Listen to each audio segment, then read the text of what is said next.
are the Ashanti people? Thanks for being a part of the Sankofa Pan-African series.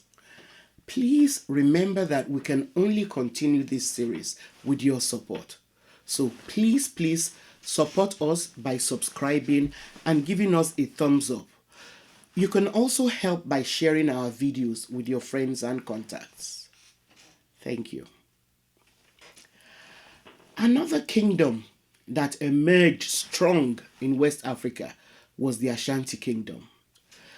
The Ashanti, a group of Akan people, populated the area which now constitutes South Central Ghana and adjacent areas of Togo and Cote d'Ivoire. They speak a Twi language of the Kwa language group.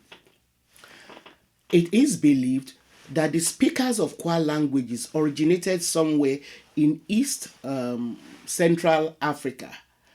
And by the 12th century, Bonoman and Akan Kingdom was thriving in gold trade, and by the 13th century, several other Akan states also began to rise as major players in the gold trade.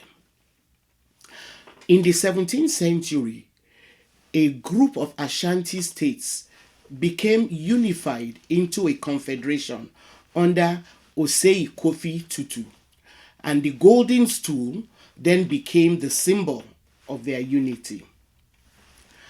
The political, military, and spiritual foundations of the Ashanti Kingdom date to this ruler, Osei Tutu. Under Osei Tutu, the Ashanti successfully embarked on massive territorial expansions by constituting a highly disciplined army. The Ashanti also began celebrating the Odwira or Yam Festival as a symbol of national unity. The conquest of some of their neighbors gave them access to coastal areas, and they began to trade with Europeans who had by this time succeeded in making incursions into the region. At its height, the Ashanti Empire included all of present-day Ghana and large parts of Cote d'Ivoire. The capital of the empire was Kumasi, and one of the remarkable qualities of the empire was that it was matrilineal. And the ruler, known as Asante, inherited his power from his mother. The empire was administered by an efficient civil service made up of talented traders, diplomats, and members of the military. There was also a well-established network of roads built to connect the coast to the middle Niger, linking together major trade cities. Like other African societies around this period, the Ashantis typically took captives during warfare. However, the system of slavery was rather complex. The welfare of slaves varied in that some were allowed to acquire wealth and intermarry with free people, and even members of their owner's family, they could marry into their owner's family. Again, slaves could sometimes request a new master if they were maltreated by their master. In some instances, free-born men deliberately chose to marry enslaved women because marriage to an enslaved woman allowed children to inherit some of their father's property and status, whereas marriage to a free-born woman prevented this, since inheritance was matrilineal and children were considered born into the mother's clan, and so they took their status from her family. This matrilineal system also meant that a woman's eldest brother, served as mentor to her children, particularly the boys, and a married woman was protected by her family. This was another reason why some Ashanti men preferred to marry enslaved women, because such women would not have the backing of male members of their family to intercede on their behalf. With an enslaved wife, the master and husband had total control of their children because she had no kith or kin. However, all the protection that slaves had were forfeited the moment the Ashanti began colluding with Europeans in trafficking slaves, in trafficking human beings. By the early 19th century, Ashanti territory covered nearly all of present-day Ghana, including the coast where the Ashanti could trade directly with the British. In exchange for guns and other European goods, the Ashanti sold gold and slaves, usually either captured in war or accepted as tribute from conquered peoples.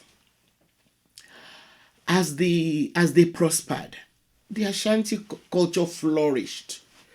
They became famous for gold and brass craftsmanship, wood carving, furniture making, and the intricately woven and beautifully colored kente cloth.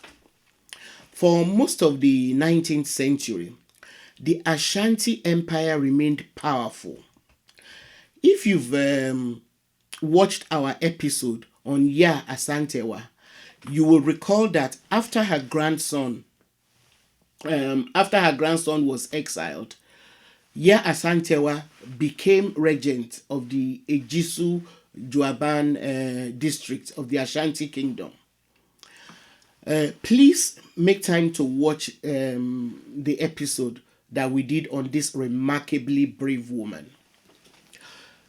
In a single-minded pursuit to break the backbone of the Ashanti Kingdom, the British Governor General of the Gold Coast, Frederick Hodgson, demanded that the golden stool of the Ashanti be handed over to him.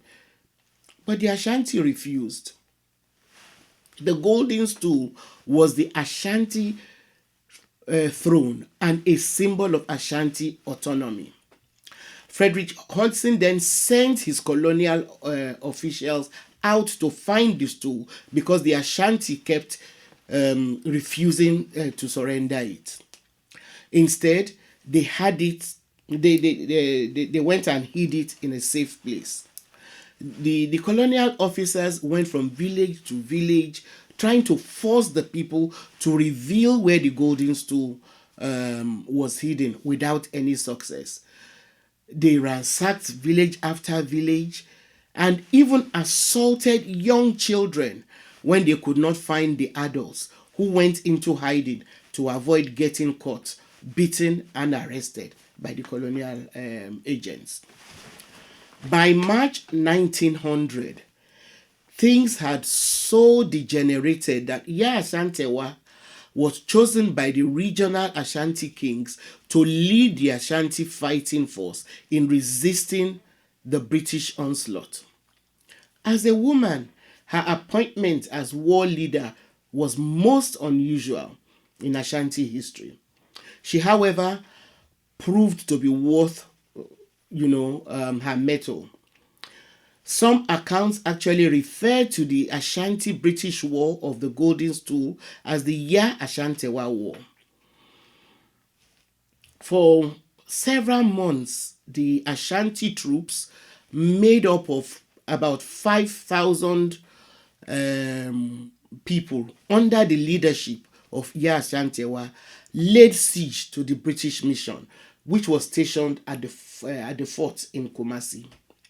They succeeded in cornering the British, who then brought in reinforcements made up of several thousand troops and artillery. This then allowed the British to succeed in breaking the Ashanti siege. Yaa Asantewaa and 15 of her closest advisors were then captured and sent into exile in Seychelles. Yaa Asantewaa was the last African woman to lead a major war against colonial powers and was a critical figure in mobilizing both men and women to resist colonial power. Her exile and subsequent death also mark the end of the glorious Ashanti kingdom. Currently, the Ashanti are still one of Ghana's largest ethnic groups. They occupy south central Ghana, and the Ashanti kingdom was declared a crown colony in 1902 following the Yaa Asantewaa War. Thank you very much for watching this episode. Don't forget to help sustain us by sharing our videos with your friends and contacts. Also, send your questions and comments to our community page. Thank you.